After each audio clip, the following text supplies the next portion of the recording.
चंद्रशेखर आजाद के फैन हुए खान सर, बांधिए तारीफों के पुल, हो गया कमाल।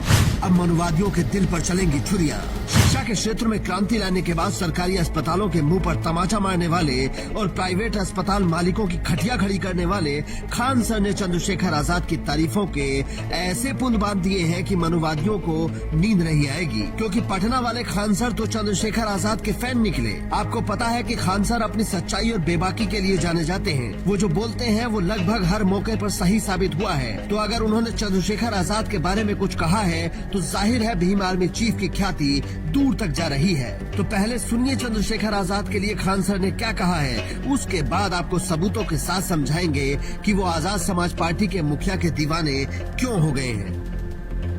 चंद्रशेखर, हाँ, नगीना के सांसद में उत्तर प्रदेश में है एक जगह नगीना, वहाँ के सांसद चंद्रशेखर रावण लिखते हैं ना, चंद्रशेखर रावण।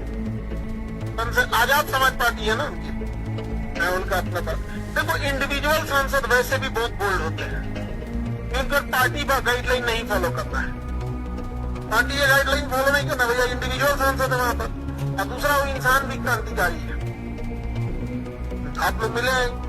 इस बात को समझिए कि अगर खान सर चंद्रशेखर आजाद को क्रांतिकारी कह रहे हैं तो कुछ सोच समझकर ही कह रहे होंगे। और इधर कुछ मनुवादी और आस्तीन के सांप कहते हैं कि वो युवाओं को भटका रहे हैं। अरे जिन खान सर ने ना के बराबर फीस लेकर लाखों छात्रों का भला किया हो, वो कह रहे हैं कि सांसद क्रांतिकारी है और 2 कौड़ी के लफंडर सर्टिफिकेट बांटते फिरते हैं। खैर, उन्हें छोड़िए और समझिए कि आखिर खान सर चंद्रशेखर आजाद की तारीफ करने के लिए क्यों मजबूर हुए। पहली बात तो आप ये समझ लीजिए कि खान सर ने करोड़ों का ऑफर ठुकरा दिया था, तो उनसे कोई लालच देकर तो कुछ नहीं करवा सकता है। और उनके कोचिंग सेंटर में बम मार दिया था, तब भी वो क्लास लिए थे, तो कोई उन्हें डरा भी नहीं सकता है। मतलब जो बात वो बोल रहे हैं उसमें 100% केवल और केवल सच्चाई है। अब समझिए कि वो ऐसा क्यों बोल रहे हैं। देखिए, जब यूजीसी की नई गाइडलाइंस पर रोक लगी तो सड़कों पर उतरने वाले चंद्रशेखर आजाद पहले बड़े नेता बने। जब आरक्षण में क्रीमी लेयर की बात आई तो उन्होंने भारत बंद में अहम भूमिका निभाई और दिल्ली से अपनी ताकत दिखाई। जब सीएए एनआरसी बिल आया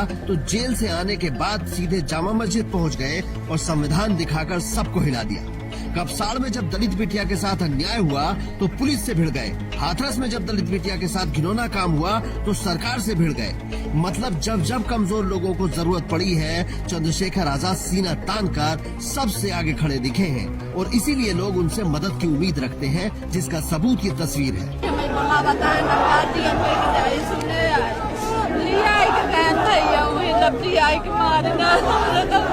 ससुराल वालों ने मार दिया है। नहीं, 2 लोग हमसे मार रहे हैं।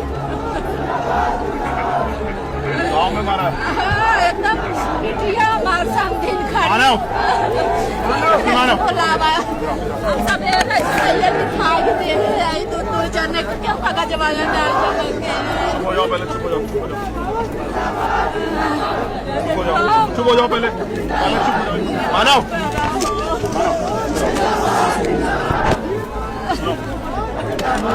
सोचिए, उम्र के आखिरी पड़ाव पर खड़ी ये महिला चाहती तो मदद के लिए किसी भी नेता के पास जा सकती थी, लेकिन उसे पता था कि इस तरीके से आंसू केवल वही पहुंच सकता है जो जनता को सर आंखों पर रखता हो और हर माँ को अपनी माँ समझता हो। ये विश्वास चंद्रशेखर आजाद ने कमाया है, इसीलिए उनकी रैलियों में भीड़ उमड़ रही है। नौजवान से लेकर बुजुर्ग तक अपना पैसा लगा कर आते हैं। अभी जौनपुर रैली की वो तस्वीर आपने देखी होगी, जिसमें करीब 80 साल की बुजुर्ग महिला हाथ में डंडा लेकर 100 किलोमीटर का सफर तय करके पहुंची और चंद्रशेखर आजाद ने भी उन पर प्यार लुटाया। और लोग कहते हैं कि पैसा कहां से आ रहा है। अरे सोचिए, जो बुजुर्ग सुबह 6 बजे रोटी पानी लेकर जौनपुर पहुंच गई, उसने कितनी रात से तैयारी शुरू कर दी होगी।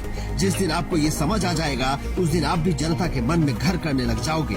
बाकी खान सर ने जो चंद्रशेखर आजाद के बारे में कहा है, वो ज्यादा से ज्यादा लोगों तक पहुंचाने की जिम्मेदारी आपकी है, क्योंकि एक शिक्षक जो पहचान सकता है वो कोई और नहीं पहचान सकता। तो अगर उत्तर प्रदेश में एक क्रांतिकारी नेता है जिसे पटना में बैठकर खान सर तराशता हुआ देख रहे हैं, तो आपकी भी जिम्मेदारी बनती है कि उसके बारे में दूसरों तक ये जानकारी पहुँचाएं। इसीलिए स्टोरी को जमकर शेयर कीजिए और खान सर के बारे में 2 शब्द कमेंट बॉक्स में जरूर लिखिए।